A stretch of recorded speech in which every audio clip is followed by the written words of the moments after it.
বক্তাকে কিয়ামতের ময়দানে ডেকে নেওয়া হবে।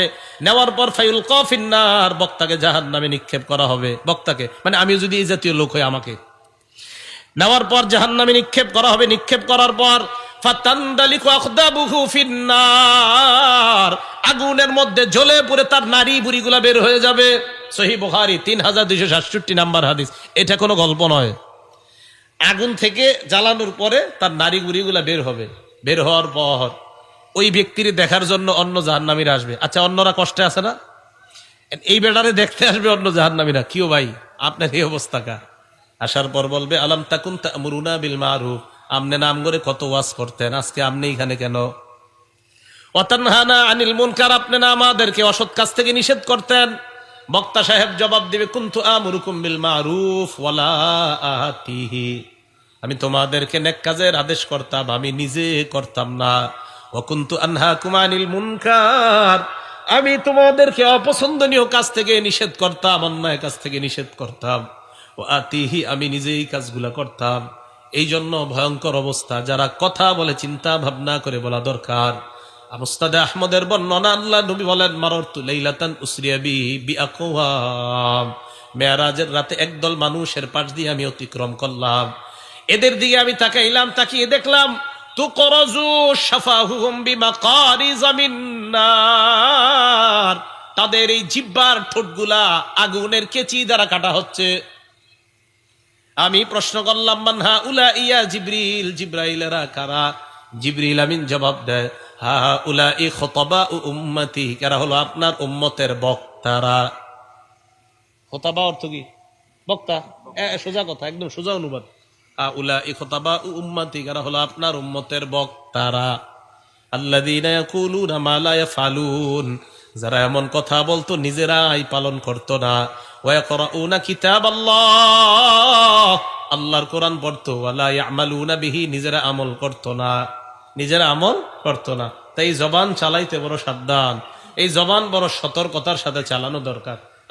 আমরা সমাজের মধ্যে কিছু মিথ্যা কথা, এমন মিথ্যা কথা বলি, হাসির ছলেও কিছু মিথ্যা কথা আমরা বইলা ফেলি। আব্বু এদিকে আসো, তোমারে মজা দিমু। আসার পরে মজা দেন না, মিথ্যা কথা। মুরগিরে জবাই করার জন্য এইভাবে ডাক দেন আপনারা। আসার পর মুরগিরে জবাই করে ফেলছেন, বেচারা আদার খাওয়ার নিয়তে আসছে, আপনি ধোকাবাজি করছেন, মিথ্যা কথা। আর ঠিক তো আসলেই ঠিক, হাদিসের দলিল দিলে তো ঠিক হবে নাকি? আবু দাউদ শরীফের 4991 নাম্বার হাদিস, আব্দুল্লাহ ইবনে আমির রাদিয়াল্লাহু তাআলা আনহুর বর্ণনা, দাআতনি উম্মি ওয়া রাসূলুল্লাহি সাল্লাল্লাহু আলাইহি ওয়াসাল্লাম ফি বাইতিনা, আমার আম্মা আমারে ডাক দিছে। ওই মুহূর্তে আল্লাহ রাসূল আমাদের বাসায় ছিলেন, নবীজি আমাদের বাসায় ছিলেন। আমার আম্মা আমাকে ডাক দিলেন। আমার আম্মা আমাকে ডাক দেওয়ার পর বললেন হা তাল উতিকা শাইআন, আব্বু এদিকে আসো, তোমারে কিছু দিমু। আল্লাহ নবী আমার আম্মাকে বললেন মা আরাদতি আন তুতিহি, কি দিবা তোমার ছেলেরে? ওই নারী জবাব দিলেন উতিহি তামারা, হুজুর খেজুর দিমু। রাসূল কে আসলে খেজুর আছে তো তোমার হাতে? কজি হুজুর খেজুর আছে। নবীজি বললেন লাউ আমা আন্নাকি লাউ লাম তুতিহি শাইআ, তোমার ছেলেকে ডাকার পর যদি তুমি খেজুর না দিতা, কুতিবাত ইনদাল্লাহি মিনকা কাযিবা, আল্লাহ তোমার নামে একটা মিথ্যা কথা আল্লাহর কাছে লেখা হয়ে যেত। বলেন নাউজুবিল্লাহ। ভাই, এই অপরাধটা আমাদের অনেকের নামে ডেলি লেখা হয়। এটা কইরেন না। মারা সন্তানদেরকে এরকম বলে আসো আব্বা, আসো আসো, চিপস দিব, চিপস। আসার পরে আর চিপস দেন না, এটা মিথ্যা কথা। এই মিথ্যা কথা বলা যাবে না। আরেকটা মিথ্যা আমরা মাঝে মাঝে বইলা ফেলি। মনে করেন আপনাদের এলাকায় আসছি এক পীর সাহেবের সাথে, তো আল্লাহওয়ালা পীর সাহেব, ওনার সাথে আমরা 5 জন আসছি মেহমান। তো এই জায়গার মেজবান ফোন দিছে আপনারা কয়জন? আমরা বললাম 5 জন। 8 ঘন্টা সফর করে আসছে। আসার পর মনে করেন আমাদেরকে খাবার দিছে, দেওয়ার পর এখন যিনি পীর সাহেব, ওনার সাথে আমরা 2 জন, 5 জনের মধ্যে 2 জন লজ্জায় চিন্তা করতে কেমনে খাই হুজুরের সামনে, আবার খিদাও কিন্তু কঠিন। কারণ হুজুর কয় খাও, তখন আমরা বললাম হুজুর খিদা নাই। মিথ্যা কথা। কি কথা? হ্যাঁ, মিথ্যা কথা মানে এটাও এই জাতীয় ঘটনাই হাদিসে আছে। কি বলেন আপনি? এই ঘটনা হাদিসে ঘটে গেছে। ইবনে মাজাহ হাদিস নাম্বার 3298, 3298 নাম্বার হাদিস। আসমা বিনতে ইয়াজিদ রাদিয়াল্লাহু তাআলা আনহার বর্ণনা। আল্লাহ রাসূলের সাথে এক বাসায় গেলাম। যাওয়ার পর আমরা সবাই মেহমান, আমাদেরকে খাবার দেওয়া হয়। দেওয়ার পর কয়েকজন লজ্জায় বলে ফেললাম লা নাশতাহি, হুজুর আমরা খাবো না। নবী কয় খিদা নাই? চুপ, সব চুপ। আল্লাহ রসুল কয় লা তাজমা'না জুআন ওয়া কাযিবা, এক পেটের মধ্যে ক্ষুধা আর মিথ্যা একত্রিত করবা না। মিথ্যা কথা বইলা যদি খিদা রাইখা দাও, ক্ষুধার কারণে দুনিয়ায় না খায়া কষ্ট পাইলা, মিথ্যার কারণে আখেরাতে কষ্ট পাইবা। এই অপরাধ হয় কিনা আমাদের? তা আপনি এত বিশ্বাস হয়ে গেছেন গা, আল্লাহর ওলি কইতাছে খাইতে না, আপনি খাবেন না, আপনি আরো বড় ওলি। 8 ঘন্টা সফর করে যিনি পীর সাহেব উনি ক্ষুধার্ত হয়েছে, আর মুরিদে ক্ষুধার্ত হয়নি। তো এই জন্য ক্ষুধা রাইখা যেই কথা বলা ক্ষুধা নাই, এটা মিথ্যা কথা। কি কথা বুঝে আসছে সবার? তাহলে এইগুলা কথাগুলো আমরা আমাদের সমাজে হয়ে যায়। ইসলাম বুঝার চেষ্টা করেন। ইসলাম কোনো খেলার জিনিস না, এটা বুঝার জিনিস, আমলের জিনিস, পালনের জিনিস। আল্লাহ আমল করার তৌফিক দান করেন। তাহলে জবানকে মিথ্যা কথা বলা থেকে আমরা বিরত রাখবো, হেফাজত রাখবো তো ইনশাআল্লাহ। আল্লাহ তৌফিক দান করেন। রসুল আকরাম সাল্লাল্লাহু আলাইহি সাল্লামের একটা হাদিস, তিরমিজি শরীফের 2616 নম্বর হাদিস। মুআজ ইবনে জাবাল রাদিয়াল্লাহু তাআলা আনহুর বর্ণনা। হযরতে মুআজ বলেন, কুনতু মা'আন নবী সাল্লাল্লাহু আলাইহি ওয়াসাল্লাম ফি সাফারিন, এক সফরে আল্লাহ রাসূলের সাথে আমি ছিলাম। ফাসবাহতু ইয়াওমান করিবাম মিনহু ওয়া নাহনু নাসির, চলতে চলতে আল্লাহ রাসূলের কাছাকাছি পৌঁছে গেলাম। আল্লাহ রাসূলকে বললাম, আখবিরনি বিআমালিন ইয়া রাসূলুল্লাহ ইউদখিলুনিল জান্নাতা ওয়া ইউবাইদুনি মিনান নার। হুজুর, আমারে এমন একটা আমল বলেন যে আমল আমাকে জান্নাতে নেয়, জাহান্নাম থেকে দূরে রাখে। নবীজি বললেন, মুআজ ইন্নাকা সাআলতানি আন আযীম, তুমি কঠিন একটা প্রশ্ন করছো, তুমি খুব কঠিন একটা প্রশ্ন করছো আমারে। ওয়া ইন্নাহু লাসিরুন আলা মান ইয়াসসারাহুল্লাহু আলাই, তবে এই প্রশ্নটা ওই ব্যক্তির জন্য সহজ যার জন্য আল্লাহ সহজ করে দেয়। তো হযরতে মুআজকে নবী বললেন, তা'বুদুল্লাহ, আল্লাহর ইবাদত করবা, লা তুশরিকু বিহি শাইআ, শিরিক করবা না। 2 নাম্বার তুকিমুস সালাহ, নামাজ কায়েম করবা। 3 নাম্বার তুতিজ যাকাত, যাকাত আদায় করবা। 4 নাম্বার তাসুমু রমাদান, রমজান মাসের রোজা রাখবা। 5 নাম্বার তাহুজ্জুল বাইতা, হজ করবা। এই কথা বলার পর আল্লাহর নবী কয়, মুআজ আলা আদুল্লুকা আলা আবওয়াবিল খাইর, আমি কি তোমাকে কল্যাণের দরজা সমূহের কথা বলবো না? হযরতে মুআজ বলেন, জি হুজুর বলেন। নবী বললেন, কল্যাণের দরজা হলো 3টা। আস-সাওমু জুন্না, 1 নাম্বার কল্যাণের দরজার নাম হলো রোজা রাখা। 2 নাম্বার আস-সাদাকাতু তুতফিউল খাতিআ কামা ইউতফিউল মাউন নার, সদকা এমন ভাবে গুনাহকে মিটায় দেয় যেমন ভাবে আগুন পানিকে নিভায়া দেয়। 3 নাম্বার ওয়াসসালাতুর রাজুলি মিন জাওফিল লাইল, রাতের বেলায় তাহাজ্জুদের নামাজ পড়া। কি পড়া? এটা তো আবার সমস্যা। এখন তাহাজ্জুদ বাচ্চারা পড়তে পারবে না, বড়রা পড়বে। কারা পড়বে? বড়রা। কারা পড়তে পারবে না? বাচ্চারা যে তাহাজ্জুদ পড়ে, এটার দলিল আছে তো। সহিহ বুখারী 699 699 নাম্বার হাদিস। হ্যাঁ, কারা তাহাজ্জুদ পড়ে? বাচ্চারা। বাচ্চারা তাহাজ্জুদ পড়ে, এটা বুখারী শরীফে আছে 699 নাম্বার হাদিসে। ইন্না লিল্লাহি, এটা আবার কি কইলেন আপনি? হ্যাঁ আছে তো। আব্দুল্লাহ ইবনে আব্বাসের বর্ণনা, তিনি বলেন, রাসূল আকরাম সাল্লাল্লাহু আলাইহি সাল্লামের বিবি মাইমুনা রাদিয়াল্লাহু তাআলা আনহা, উনি ছিলেন আব্দুল্লাহ ইবনে আব্বাস রাদিয়াল্লাহু তাআলা আনহুমার খালা। তিনি বলেন, বিত্তু ইনদা খালাতি মাইমুনা রাদিয়াল্লাহু তাআলা আনহা, আমি আমার খালার বাসায় রাতের বেলা অবস্থান করলাম। রাতের বেলা অবস্থান করার পর হাত্তা ইযান তাসাফাল লাইল, রাত যখন অর্ধেক হয়ে যায়, আল্লাহ রাসূল ঘুম থেকে জাগ্রত হলেন, আমিও জাগ্রত হইলাম। জাগ্রত হওয়ার পর রাসূলের দিকে তাকাইলাম, তাকায় দেখলাম আল্লাহ রাসূল কামা ইলা শান্নিন মুআল্লাকা, এটা হলো সহিহ বুখারীর 699 নাম্বার হাদিসে। আবার আসতেছি, এই জায়গায় রাখেন। আরেকটা হাদিস থেকে ঘুরে এখানে আসি। সহিহ বুখারীর 183 নাম্বার হাদিসে লম্বা করে আছে, আর 699-তে আছে সংক্ষেপে। 699-তে আছে সহিহ বুখারীর সংক্ষেপে বর্ণনাটা, আর 183-তে আছে বিস্তারিত। সেখানে ইবনে আব্বাস বলেন, নবীজি ঘুম থেকে উঠে এমন করছে, ওয়াজআলা ইয়ামসাহুন নাওমা আন ওয়াজহিহি, এইভাবে চোখ থেকে ঘুম ঢলে ঢলে এইভাবে মুইসা ঘুম ছড়াইছে। আমি আপনি আজকে থেকে ঘুম থেকে ওইটা এমন করব, ঘুম যাক আর না যাক, আমার নবী করছে তাই আমি করব, শেষ। এইভাবে এমন করতেন। হ্যাঁ, এটা কিন্তু আবার আশহাদু আন্না মুহাম্মাদুর রাসূলুল্লাহ কইলে এই দলিল না। হ্যাঁ, তো মাথায় রাখতে হয়। রাসূল সাল্লাল্লাহু আলাইহি সাল্লাম ঘুম থেকে উঠছে, ওঠার পর এরকম করছে। তো এটা করার পর আব্দুল্লাহ ইবনে আব্বাস বলেন, ফাকামা ইলা শান্নিন মুআল্লাকা, ঝুলন্ত মশকের কাছে গেছে, পানি নিছে। তো আব্দুল্লাহ ইবনে আব্বাস বলেন, নবীজি ওযু করলেন। আব্দুল্লাহ ইবনে আব্বাস, শিশু আব্দুল্লাহ ইবনে আব্বাস রাদিয়াল্লাহু তাআলা আনহু বলেন, আমি ওযু করলাম। ওযু করার পর আল্লাহ রাসূল নামাজে দাঁড়াইলেন। আব্দুল্লাহ ইবনে আব্বাস বলেন কুমতু আন ইয়াসারিহি, আমি নবীর বাম পাশে দাঁড়াইলাম। ফাখাযা বিরাসি, নবী আমার মাথা ধরলেন, ধরার পর আকাবানি আন ইয়ামিনিহি, আল্লাহ নবী আমারে তার ডান পাশে দাঁড় করায়া দেয়। এখন আপনাদের প্রশ্ন, হুজুর আব্দুল্লাহ ইবনে আব্বাস যে যখন তখন শিশু ছিল, এটার কি দলিল? এই হাদিসে তো লেখা নাই উনি শিশু ছিল, আসলে লেখা নাই উনি যে শিশু ছিল, এই হাদিসে লেখা নাই, কিন্তু উনি যে শিশু ছিল এটার দলিল কি? এটার একটা দলিল আছে, মুসনাদে আহমদ হাদিস নাম্বার 3437 নাম্বার হাদিস। আব্দুল্লাহ ইবনে আব্বাস বলেন, আমি আল্লাহ রাসূলের সাথে দাঁড়াইলাম নামাজে, ওয়া আনা ইয়াউমা ইযিন ইবনু আশরি সিনিন, তখন আমার বয়স ছিল 10 বছর। কয় বছর? 10 বছর। তাহলে তাহাজ্জুদের দলিল পাওয়া গেল। কি বলেন? এখন যদি কোনো শিশুরে কোনো হুজুরা একটু উঠায়া বলে তাহাজ্জুদ পড়ো, আল্লাহর কাছে বলো, তুমি 2 পৃষ্ঠা সবক দিতে পারো, আল্লাহরে বলো যেন 4 পৃষ্ঠা দিতে পারো, এটা যদি কোনো শিশুরে শিখায়, এটা কি ভালো না খারাপ? বলেন, ভালো না খারাপ? এখন রাতের বেলা শিশুরে উঠায়া আল্লাহর কাছে কেন, এমন প্রশ্ন আপনার, হুজুর দোয়া কি অন্য সময় করা যায় না, রাতেই করতে হবে কেন? কত প্রশ্ন মানুষের। এটার দলিল আবার বুখারী শরীফে আছে, ওই সময় কেন বেশি করবেন? আল্লাহ পাক রব্বুল আলামিন সহিহ বুখারী 1142 এবং আরো অন্যান্য হাদিসের মধ্যে আসছে, ইয়ানজিলু রাব্বুনা তাবারাকা ওয়া তাআলা ইলাস সামাঈদ দুনিয়া, আল্লাহ পাক রব্বুল আলামিন প্রত্যেক রাতে প্রথম আসমানে আসে। সুবহানাল্লাহ। প্রথম আসমানে কখন আসে? কয় হিনা ইয়াবকা সুলুসুল লাইলিল আখির, রাতের শেষ তৃতীয় অংশে আল্লাহ পাক রব্বুল আলামিন প্রথম আসমানে আসে। এই জন্য তো বাচ্চাগুলাকে ওই সময় জাগ্রত করে দেওয়া হয়। আল্লাহ পাক কেন আসে প্রথম আসমানে? আয়েশা কয় মাইয়াদউনি, এই কে আছো, আমারে ডাকো। ফাস্তাজিব লা, আমার ওয়াদা আমি তোমার ডাকে সাড়া দিব, ডাকো। ওয়া মাইয়াসআলুনি ফাউতিয়া, কে আছো আমার কাছে চাও আমি তোমাকে দান করব। ওয়া মাইয়াস্তাগফিরুনি ফাআগফির লা, আমার কাছে কে আছো ক্ষমা চাইবা আমি ক্ষমা করে দিব। তাহলে আল্লাহ ওই সময় দেওয়ার জন্য তৈরি থাকেন। এখন আমরা নেওয়ার জন্য তৈরি থাকা দরকার আছে কিনা? তো এই জন্য আমাদের বাচ্চাগুলারে ওই সময় অভ্যাস করানো হয় যে তখন থেকে আল্লাহর কাছে চেয়ে নাও। গরমকালে 10টা থেকে 3টা 3:30 ঘুমায় 5 ঘন্টা, আর সকালে 9টা থেকে 12টা 3 ঘন্টা, 5 আর 3 কত ঘন্টা হয়? 8 ঘন্টা। ডাক্তারে জিজ্ঞাসা করেন, ডাক্তার বলবে 8 ঘন্টা এনাফ ঘুমের জন্য, স্বাস্থ্য ঠিক রাখার জন্য।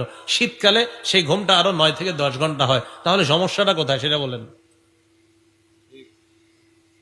রাসূল আকরাম সাল্লাল্লাহু আলাইহি ওয়াসাল্লাম হাদিসের মাধ্যমে, মানে একটা কথা মাইকে বইলা দিবেন, আর যদি মনে করেন এটার বিপক্ষে দলিল নাই, এই যুগ শেষ হয়ে গেছে।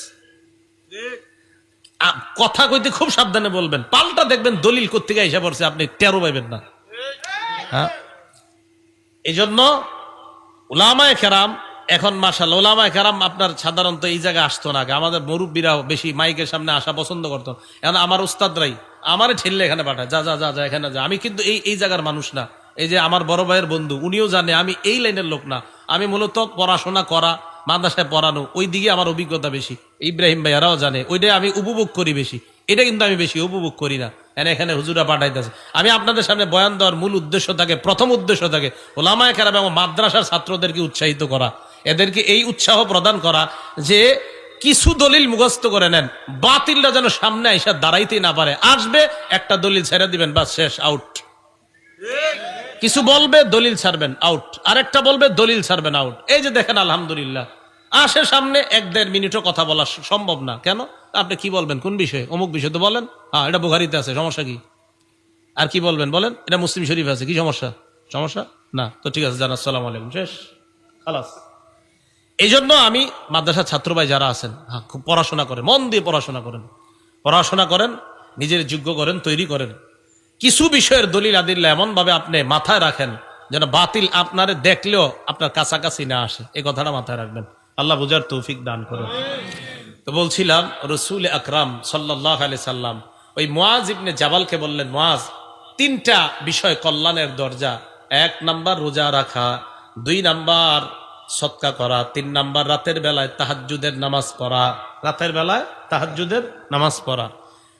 এবার আল্লাহ রাসূল হযরত মুআজকে বলেন, মুআজ আলা উখবিরুকা বিরাসিল আমরি কুল্লিহি ওয়া আমুদিহি ওয়া যারওয়াতি সানামি, আমি কি তোমাকে প্রত্যেকটা বিষয়ের মূল সম্পর্কে বলবো না, খুঁটি সম্পর্কে বলবো না, প্রত্যেকটা বিষয়ের সর্বোচ্চ চূড়া সম্পর্কে বলবো না? কয় হুজুর বলেন। আল্লাহ নবী কয়, রাসূল আমরি কুল্লিহি আল ইসলাম, প্রত্যেকটা জিনিসের মূলের নাম হলো ইসলাম। তাহলে প্রত্যেকটা জিনিসের মূলের নাম কি? ইসলাম। ওয়া আমুদুহু আস-সালাহ, প্রত্যেকটা জিনিসের খুঁটির নাম হলো নামাজ। ওয়া যারওয়াতু সানামিহি আল জিহাদ, প্রত্যেকটা জিনিসের সর্বোচ্চ চূড়ার নাম হলো আল্লাহর রাস্তায় জিহাদ করা। তাহলে মূলের নাম ইসলাম, খুঁটির নাম নামাজ, আর সর্বোচ্চ চূড়ার নাম আল্লাহর রাস্তায় জিহাদ করা, বলার রাস্তায় জিহাদ করা। এখন লম্বা একটা ওয়াজ করছে না নবীজি? ওয়াজ করার পরে মুয়াজ্জিরে কয়, মুয়াজ আসল কথাটাই দিয়ে তোমার এখনো কই নেই। হুজুর মানে কি? নামাজের কথা কইলেন, জাকাত, হজ, রোজা, কল্যাণের দরজা, প্রত্যেক জিনিসের মূল খুঁটি স্তম্ভ সব বলছেন, এখনো শেষ না? কয় না, আসল একটা বাকি আছে। এটা ঠিক তো উপরের সব ইবাদত ঠিক।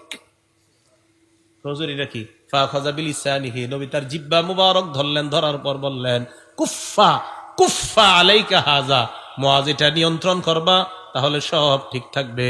এটা যদি অনিয়ন্ত্রিত হয়ে যায়, তোমার এই জবান তোমাকে জাহান্নামী বানায় দিতে পারে। বলেন নাউজুবিল্লাহ। মুআজ ইবনে জাবাল বললেন, ইয়া রাসূলুল্লাহ, ইন্না লামুআখাযুনা বিমা নাতাকাল্লাম, কথা বলার কারণে কি আমাদেরকে পাকড়াও করা হবে? আল্লাহ রাসূল সাল্লাল্লাহু আলাইহি ওয়াসাল্লাম জবাব দিলেন, হাল ইয়াকুব্বুন নাস ফিন-নারি আলা ওয়ুজুহিহিম আও আলা মানাখিরিহিম ইল্লা হাসাইদু আলসিনাতিহিম, বেশিরভাগ মানুষ জাহান্নামের মধ্যে শুধুমাত্র এই মুখের কারণেই যাবে। বলেন নাউজুবিল্লাহ। তাহলে এই মুখের আমানত হলো সত্য কথা বলা, খেয়ানত হলো মিথ্যা কথা বলা। মুখের সবচাইতে বড় খেয়ানত আল্লাহর নামে মিথ্যা কথা বলা। বলেন কার নামে মিথ্যা কথা বলা? আল্লাহর নামে। আল্লাহ বলেন, ওয়ামান আযলামু মিম্মান ইফতারা আলাল্লাহি কাযিবা, ওই ব্যক্তির চেয়ে বড় জালেম কে? যে ব্যক্তি আল্লাহর নামে মিথ্যা অপবাদ দেয়। তাহলে মনে করবেন আল্লাহর নামে মিথ্যা অপবাদ দেওয়া এটা কি? জালেম। যেমন আল্লাহর ধন রসুলকে দিয়া, রসুল আল্লাহ গেলেন গায়েব হয়ে, আর রসুলের ধন খাজাকে দিয়ে, খাজা রসুল সাল্লাল্লাহু আলাইহি সাল্লাম গেলেন গায়েব হয়ে, এটা আল্লাহর নামে মিথ্যা কথা, রসুলের নামে মিথ্যা কথা। এটা কোন জায়গায় কইছিল আল্লাহ তাআলা যে আমি আমার ধনভাণ্ডার নবীর দিয়ে গায়েব হয়ে গেছি? এটা কোথায় আছে? এটা আল্লাহর নামে কি কথা?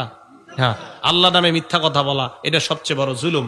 এরপর সবচেয়ে বড় অন্যায় মুহাম্মদ সাল্লাল্লাহু আলাইহি সাল্লামের নামে মিথ্যা কথা বলা। সহিহ বুখারী 109 নম্বর হাদিস, ক্বালা রাসূলুল্লাহ সাল্লাল্লাহু আলাইহি ওয়াসাল্লাম, আল্লাহ নবী বলেন, মাইয়াকুল আলাইয়া মা লাম আকুল, আমার নামে যদি কেউ এমন কথা বলে যেই কথাটা আমি বলি নাই, ফাল্যাতাবাওয়া মাকআদাহু মিনান নার, ওই ব্যক্তি যেন তার ঠিকানা জাহান্নামে বানায় নেয়। আমি যা বলি নাই এমন কথা যদি আমার নামে কেউ বলে, সে যেন তার ঠিকানা জাহান্নামে বানায় নেয়। বিসমিল্লাহ। দেয়ালের মধ্যে লেখা উতলুবুল ইলমা ওয়ালাউ বিসসিন, চীন দেশে গিয়া হইলো বিদ্যা অর্জন করো। নিচে লেখা আল হাদিস। আল হাদিস মানে নবী বলছে বিদ্যার্জনের জন্য তুমি চীন দেশে হলেও যাও। নাউজুবিল্লাহ বল। এটা কোন জায়গায় কইছে নবীজি? এটা নবীজির কথা না, এটা রাসূল সাল্লাল্লাহু আলাইহি ওয়াসাল্লামের মিথ্যা কথা, এটা নবীজির উপরে মিথ্যা কথা। এইটা তো নবীজি বলে নাই। মানে আমিলা বিমা আলিমা ওয়াররাসাহুল্লাহু ইলমা মা লাম ইয়ালাম, যে ব্যক্তি জানা একটা বিষয়ের উপর আমল করে, আল্লাহ তাকে অজানা বিষয়ের জ্ঞান দান করে দেয়। মাশাআল্লাহ, সুবহানাল্লাহ তো কইছেন অনেকজনে। এটাও একটা জাল হাদিস। হ্যাঁ, এটা রাসূলের বাণী নয়। আমি ওভার কনফিডেন্স নিয়ে বলছি, এটা রাসূল সাল্লাল্লাহু আলাইহি সাল্লামের বাণী নয়। এটা রাসূলের নামে মিথ্যা কথা। কথা তো বড় চমৎকার। এটা রাসূলের বাণী নয়, অন্য কারো বাণী। এটার নিচে আল হাদিস লেখা যাবে না। এটা রাসূল সাল্লাল্লাহু আলাইহি সাল্লামের বাণী না। আরো আছে অনেকগুলো আছে যেগুলা অহরহর বলা হচ্ছে না, এগুলা রাসূল সাল্লাল্লাহু আলাইহি সাল্লামের বাণী না। আল জান্নাতু তাহতা আকদামিল আজওয়াজ, স্বামীর পায়ের নিচে স্ত্রীর বেহেশত। কইছে এই কথা লেখা আন্দাজি? হ্যাঁ, স্বামীর পায়ের নিচে স্ত্রীর বেহেশত, এটা কে কইছে? নবীজির হাদিস। এটা রাসূলের হাদিস না, এটা রাসূলের নামে মিথ্যা কথা। সহিহ বুখারী 110 নম্বর হাদিস, মান কাযাবা আলাইয়া মুতাআম্মিদা, আমার নামে যদি কেউ ইচ্ছা করে মিথ্যা কথা বলে, সে যেন তার ঠিকানা জাহান্নামে বানায় নেয়। বলেন নাউজুবিল্লাহ। মুসলিম শরীফ খুললেই 1 নম্বর হাদিস, একদম খুললেই ক্বালা রাসূলুল্লাহ সাল্লাল্লাহু আলাইহি ওয়াসাল্লাম, নবীজি বলেন, লা তাকযিবু আলাইয়া, আমার নামে মিথ্যা কথা বলবা না। ফা ইন্নাহু মাইয়াকযিব আলাইয়া ইয়ালিজিন নার, আমার নামে যে মিথ্যা কথা বলে সে জাহান্নামে প্রবেশ করবে। বলেন নাউজুবিল্লাহ। আমার নামে মিথ্যা বলবা না।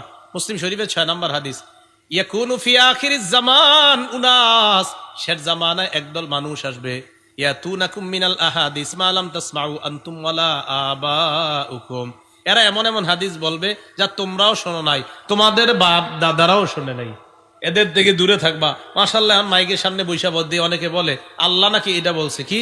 আল্লাহ বলছে যে বান্দা তুমি এটা করো, আল্লাহ বলছে এটা করো। আরে ভাই, আল্লাহ নামে মিথ্যা কথা, সত্যি মিথ্যা কথা, জাল বর্ণনা। কোথায় বলছে জমিনদার আল্লাহ কথা, ফেরেশতার আল্লাহ কথা কোথায় বলছে? মসজিদে তাসবিহ পড়তেছে একদিন বসে আসরের পরে, সুবহানাল্লাহ সুবহানাল্লাহ, ছোট্ট একটা মজলিসে আলোচনা শুরু করছে একজন, ভাই কথা বললেন না, মসজিদে কথা বলা অন্যায়। মসজিদে 3 কাজ, সহিহ মুসলিমের বর্ণনা, জিকির করা, নামাজ পড়া, কোরআন তেলাওয়াত করা, এই 3 কাজ ছাড়া মসজিদে কোনো কাজ নাই। এখন আপনারা আবার অনেকে মনে মনে করবে, হুজুর তাহলে ইমাম সাহেব যে জুমার দিন খুতবা দেয়, এটা কি? এটাও জিকির? এটা কি? এটা জিকির? মান পাবলিকের প্রশ্ন, আজীব প্রশ্ন, কুইরে লাইতো এটা না কুইয়া দিলে। তো যাই হোক, এই হুজুর যে বয়ান দেয় এটা জিকিরের অন্তর্ভুক্ত। আচ্ছা যাই হোক, এখন কথা হলো, আল মুস্তাদরাক লিল হাকিমের মধ্যে আসছে সহিহ বর্ণনা, মসজিদের মধ্যে ইয়াতাহাল্লাকুনা, মানুষ গোল মিটিং বানাবে, গোল মিটিং করবে, এটা হারাম, মসজিদে এটা হারাম। তো আমি তাসবিহ পড়তেছি, হঠাৎ ছোট্ট একটা মজলিসের মধ্যে বলতেছে, ভাই কথা বললেন না, কথা বললে ফেরেশতা ওই ব্যক্তিরে বলে, ইয়া ওয়ালি আল্লাহ উসকুত, হে আল্লাহর ওলি তুমি চুপ করো। চুপ না করলে কইয়া আব্দুল্লাহ উসকুত, হে আল্লাহর বান্দা তুমি চুপ করো। চুপ না করলে কইয়া আদু আল্লাহ উসকুত, হে আল্লাহ দুশমন তুই চুপ কর। আল্লাহ রসুল কিন্তু বলছে ফেরেশতা এই কথা বলে, নাউজুবিল্লাহ কোন সবাই? এটা রসুলের বাণী নয়, এটা রসুল বলে নাই, রসুল সাল্লাল্লাহু আলাইহি সাল্লামের নামে তাহলে এই মিথ্যা কথাও বলা যাবে না। মাদ্রাসার ছাত্র ভাই যারা আছেন, মেশকাত দাওরা কঠিন গুরুত্ব সহকারে পড়াশোনা করবেন, মেশকাত এবং দাওরাটা, আর দাওরার যে কিতাবগুলো আছে গুরুত্ব সহকারে পড়াশোনা করবেন। ইনশাআল্লাহ বাতিল কোনটা আর হক কোনটা এটার মধ্যে আপনাকেই যাচাই করতে হবে, আপনাকে নির্ণয় করতে হবে। সূরা আম্বিয়ার মধ্যে আল্লাহ পাক রব্বুল আলামিন বলেন, বাল নাকযিফু বিল হাক্কি আলাল বাতিল ফায়াদমাগহু ফাইদা হুয়া যাহিক, হককে আমি যখন বাতিলের উপর নিক্ষেপ করি, বাতিল চূর্ণ বিচূর্ণ হয়ে যায়। আপনাদের হকের ঝান্ডা দুইটা হবে, কোরআন এবং সুন্নাহ। বাতিল আসবে, তার সাথে ঝগড়া করতে যাবেন না। এক বাতিল আসবে, ওই বাতিলের উপর কোরআনের এক আয়াত ছেড়ে দিবেন, আরেক বাতিল আসবে, ওটার উপর একটা হাদিস ছেড়ে দিবেন, বাতিল অটোমেটিক ধ্বংস হয়ে যাবে। কি কথা বুঝে আসছে সবার? আল্লাহ পাক রব্বুল আলামিন আমাদের সকলকে আমানতদারিতা রক্ষা করে আমরা যেন কবরে যেতে পারি, আল্লাহ তৌফিক দান করেন। মুফতি মিজান সাহেব হুজুর এখন বয়ান করবে ইনশাআল্লাহ, এরপরে দোয়া হবে। আমরা কেউ উঠবো না, আমরা কেউ উঠবো না, আল্লাহর হস্তে কেউ উঠবেন না। আপনাদের কাছে এটা আমার আবদার, মেহেরবানি করে সামান্য সময় হুজুর কথা বলে দোয়া করে দিবে, আল্লাহর হস্তে কেউ উঠবেন না, এটা আপনাদের কাছে আমার একটা আবদার। উঠেন না, কেউ উঠেন না। পিছনে যারা আছেন কেউ উঠবেন না, ডান পাশে যারা আছেন উঠেন না, বাম পাশে যারা আছেন উঠেন না। আপনাদের এলাকার আরেকটা কথা, হুজুরে কি কুমিল্লা থেকে আসছে না এই এলাকা থেকে আসছে? হ্যাঁ, আমার কিন্তু রাগ ওঠে, এলাকার হুজুর আলোচনা যদি এলাকার মানুষ না শুনে প্রচন্ড রাগ ওঠে। এই কারণেই তো এরা দূর থেকে হুজুর আনে, ওই যে একটা শুনেন না, উনি কি কোরআন হাদিস পড়ে নাই? তো একটা ওনারটা শুনবেন না কেন আপনি? সমস্যা তো আপনাদের এলাকার আলেমের বক্তব্য আপনারা শুনতে চান না, এই সমস্যা এটা আপনার। আপনারা বলেন কি হুজুর অমুকরে আনেন, দরকার হলে 1 লাখ টাকা দিব, আনেন অমুকরে। বেড়া কি খায়া পড়াশোনা, এই এলাকায় মুফতি নাই, মুহাদ্দিস নাই, কেন আপনারা এলাকার আলেমদেরকে প্রাধান্য দেন না? এটা আপনাদের সমস্যা। এই সমস্যা থেকে উত্তরণের চেষ্টা, আলহামদুলিল্লাহ আমি যে এলাকার, আমাদের যে এলাকা, ওই এলাকা আলহামদুলিল্লাহ ঠিক হয়ে, আমাদের এলাকার উলামায়ে কেরামের বক্তব্য আমাদের এলাকার মানুষ বেশি শোনে। আমাদের এদিকের কথা কুমিল্লা, আমাদের ওলামাদের আমাদের বক্তব্য আমাদের দেশের মানুষ বেশি শোনে। আমিও চাই আপনারা দেশের আলেমদের বক্তব্য বেশি শুনবেন। এতে কি হবে উপকারিতা? এই উপকারিতা, অনেকটা উপকারিতা হলো এই, তখন আমরা অন্যদের থেকে আনতে হবে, অন্যকে হায়ার করতে হবে, এই চিন্তা থেকে বের হওয়া যাবে ইনশাআল্লাহ। কোরআন সুন্নাহ যেখানে যেই বলবে তার কথা অনুযায়ী আমরা চলবো। 11 নম্বর পারা 5 নম্বর পৃষ্ঠা খোলেন, এটাই কোরআনের আয়াতের তাকাজা। ফালাউলা নাফার মিন কুল্লি ফিরকা, আপনাদের এলাকার একটা দল যাবে, যাওয়ার পর উচ্চ শিক্ষায় শিক্ষিত হয়ে এখানে আসবে, আসার পর আপনাদেরকে কোরআন সুন্নাহর বাণী শোনাবে। তাহলে আপনারা যদি না শোনেন তো শুনবে কে? কি কথা বুঝে আসছে সবার? তাহলে কেউ উঠবো না আমরা। আল্লাহ আমাদের সকলকে তৌফিক দান করেন।